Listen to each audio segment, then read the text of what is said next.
Hello people of YouTube, Rich from PCGamesN here, joined by Ali. Hello. And we're talking about League of Legends. It's good to be back doing League of Legends patches again. And I hear this week's is a substantial one, right? Yeah, well, Riot kind of said relatively recently that they were going to be toning down their patches. They were going to do a big one every month, and then a small one every month, and they're going to rotate through them on a fortnightly basis. Yeah, and they teased the new champion last week, so we were expecting this week's to be the small one, but actually no. Yeah, so they released Swain with patch 8.3. That's quite a big deal when they're bringing a big rework into the game. That tends to be an impactful change. Yeah, you would expect. Yeah, so we thought this was going to be a small patch, and it's not. There's quite a lot of balance changes. Lots of balance changes going on, starting with Rengar, is it? Yeah, well, again, they were teasing Rengar's, well, not teasing Rengar's changes. They were kind of figuring out what they were going to do with Rengar during patch 8.3, and they kind of pulled all those changes at the 11th hour. Right. But they have now brought those changes to life. They did say they were going to do this. They were kind of like, we're not quite ready with him. We're going to keep working on him for this patch. Okay. But they're pretty substantial changes. A lot is happening to his Q, where he now gets kind of more empowered damage. No, sorry, more damage and then more attack speed on his empowered Q. So he builds up stacks of ferocity. So every skill he uses, he gets a stack. When he gets 5 stacks, he can empower his next skill. Right. So the empowered version of his Q now also gives him bonus attack damage for the next 2 basic attacks. And they're also changing his ultimate. So he can go invisible and hunt his prey. And the nearest champion to him is revealed. And it used to be that if another champion came closer, he would be able to see them instead. Now, if you are the closest champion, you're revealed for the entirety of Rengar's ultimate, and he can pick up everyone and choose his new target, which could be quite powerful. And they've also kind of like slightly skewed some of the ways in which he's going to actually interact with the end of his ultimate. So he's going to land closer, he's potentially there's going to be less delay between his ultimate landing and him being able to cast an ability. So they could be actually quite impactful changes for him. Okay, that sounds exciting, and there's plenty more beyond just Rengar. Talk about Zoe next? Yes, Zoe is finally getting a nerf. Yeah. She has been doing a lot of damage for a lot of time, right, with a lot of utility around it. So the way that, the changes that are being made in this first patch, I don't expect this to be the only thing Riot do to her. Okay, so it's an ongoing process. Yes.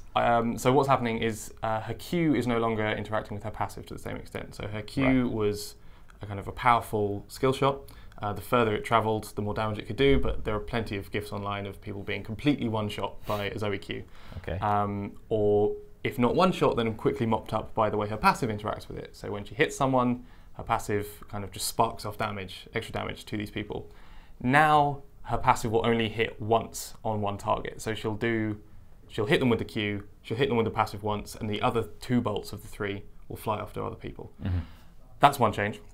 Another change stems from her W, Spell Thief, so she can no longer pick up teleport from minions. So it used to be that she could pick up a spell, for the next 40 seconds she could use that spell, and that would allow her to teleport in theory around the map, or give her more flash or another ignite, and that was extremely powerful. And teleport is obviously, it's a very tactical choice. You pick teleport over something else, and just giving her access to it gave her a lot of pressure all over the map, and so dialing that back is definitely a good idea.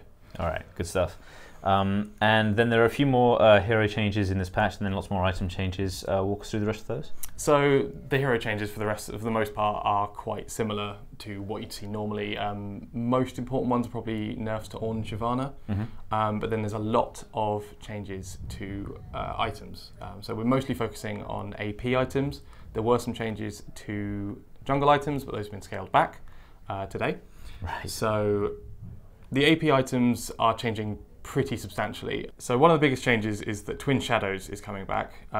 This was brought in several years ago, phased out, and put onto one of the support items. Right. Its active ability is that it sends 2 seeking ghosts out to find the nearest champions. If the ghosts catch a champion, then they slow them, and you have vision of them throughout.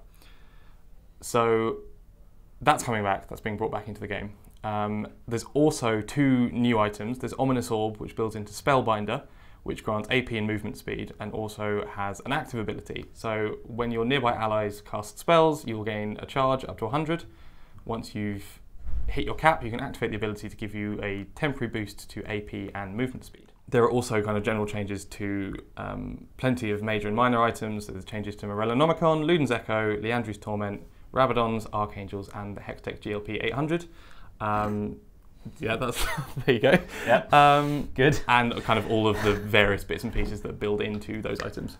Well, good. I mean, that all sounds exciting. I personally hate it when Hextech GLP 800 doesn't work, whatever it's supposed to not be doing. I'm sure that's all exciting for you guys, means nothing to me. But what I do understand is skins. And once again, we've got some lovely new skins in this patch. Talk us through these. Okay, so we've got 2 new skins.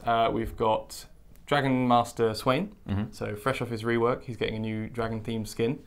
So instead of changing into the enormous demonic bird creature during his ultimate, he transforms into a dragon, which is very cool, but a lot less cute than the Yordle-themed skins that, or the Yordle dragon-themed skins that Tristana and Lulu have access to. That does sound adorable. Yes. There's also Darkstar Jarvan, which again is very cool, and kind of stems off the other 4 Darkstar themed skins. So I really do like the Darkstar skins. There's Kha'Zix, Orianna, Varus, and Thresh. And actually now the Darkstar skins kind of make up a decent team. There's a lot of them now, aren't there? Yeah, well there's 5, and there's someone for every role, more or less. You'd have to kind of co-opt Jarvan into a top lane, but it would work. There you go. Role-playing League of Legends.